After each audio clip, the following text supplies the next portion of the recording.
Hello, I am Datuin from 4ME, and I'm going to discuss to you about the book of Daniel in the Old Testament of the Bible. Now, first of all, we need to discuss about certain things, and these are important, very important. The things that we need to discuss are about who, what, when, where, why, and how. Now, those are the questions that we are going to answer for this discussion. So first of all, let us begin. Let us answer who. Who wrote the book of Daniel? Of course, obviously, it's Daniel. Now, there are certain things that we don't understand. Is he really the one who wrote this book, or someone just wrote it for him? Well, I'll show you a bit of a proof. In chapter 9, verse 2, you can clearly see that there's a first person indication here in this verse.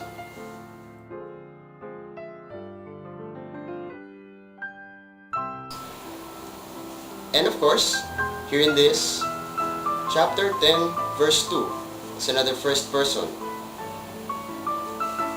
Obviously, he wrote the book. Next question is when? We're talking about when. So it means it's all about history. And history is not a fiction, because history did happen. History is all about the records of the past. And the book of Daniel is not a stranger to history. So let us take a look. At 530 BC, shortly after Cyrus the Great, king of Persia, captured the city of Babylon in 539 BC. Next, where was it written? Well, of course, if Daniel came from Babylon, where else would he write it? Would he go anywhere else? No. He would go to his home country and write everything he knows about the Bible. Question, why? Why did he write these things? I mean, anyone could just write it.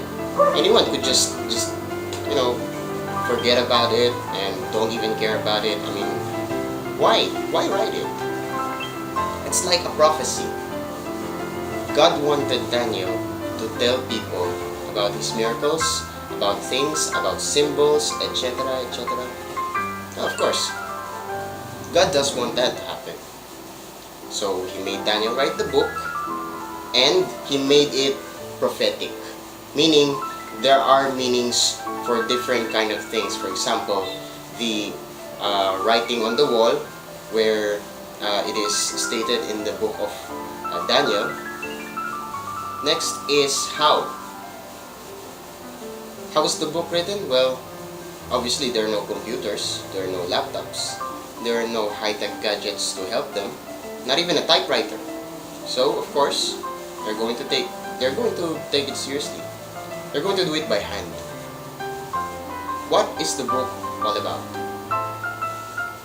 Well, of course, there's no other way to tell what the book is all about aside from telling you the story itself. So, let us begin. Daniel's first encounter was with King Nebuchadnezzar. He wanted someone to interpret his dreams. And of course, he saw Daniel together with the other three, that they have that much wisdom to interpret dreams. And of course, Daniel led the talk. Now, he said about the interpretation of the statue that this king had, and the statue looks like this.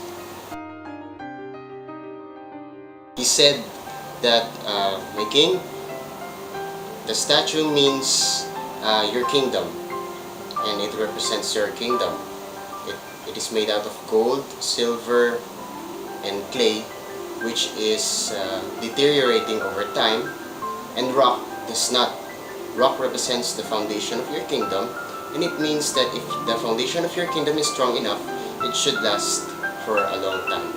And so the king was satisfied. He rewarded Daniel together with the other three But then again, they refused. And so that ended their first encounter. Now, Daniel's second encounter was with King Belshazzar. He had this ominous sight of writings on the wall, which is this. And he wants to find someone who can interpret it. Again, here comes Daniel to interpret about these things.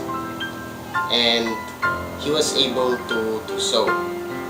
With God's help, he was given that much wisdom and looked at the writings on the wall and was able to find the answer.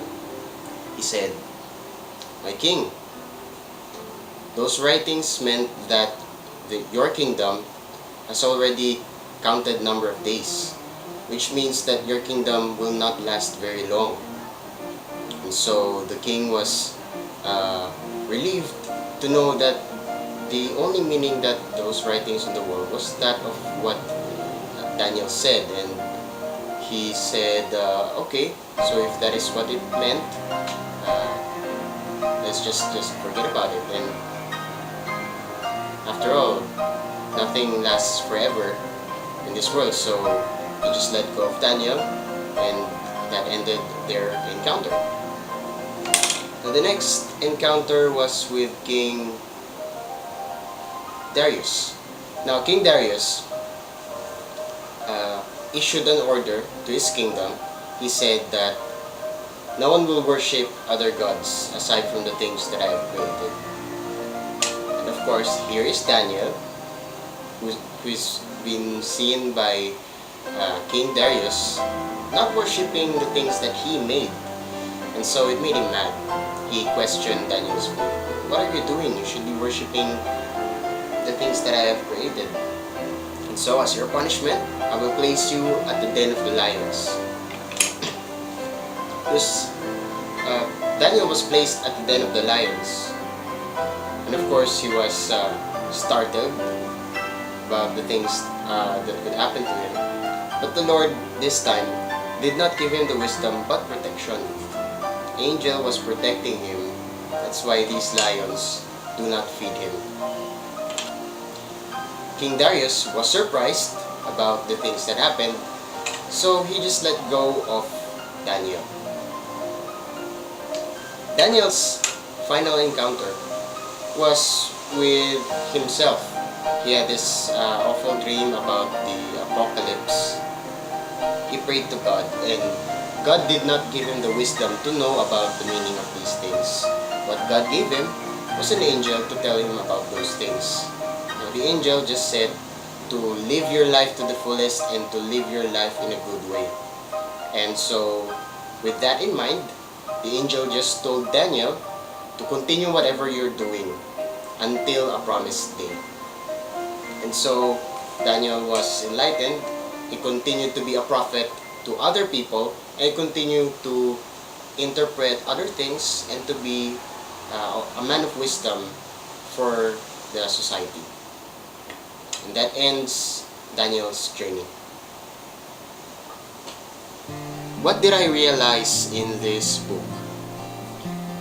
The only thing that I realized, which is most important, is to be able to put the Lord's words into actions. Because just as what we always study in theology and in our course mechanical engineering, we need to make things, or we need to make theoretical things in actual in order to make them useful in our daily lives. God's words are very useful, God's words are good. And therefore, if those things are useful and good, we need to do them in the actual world. And just try to imagine, if these things are good and useful, what kind of society would it result? Wouldn't it be a great society? And so that is just what I realized about this book of Daniel. Again, I thank you for watching this video, and see you around. Thank you.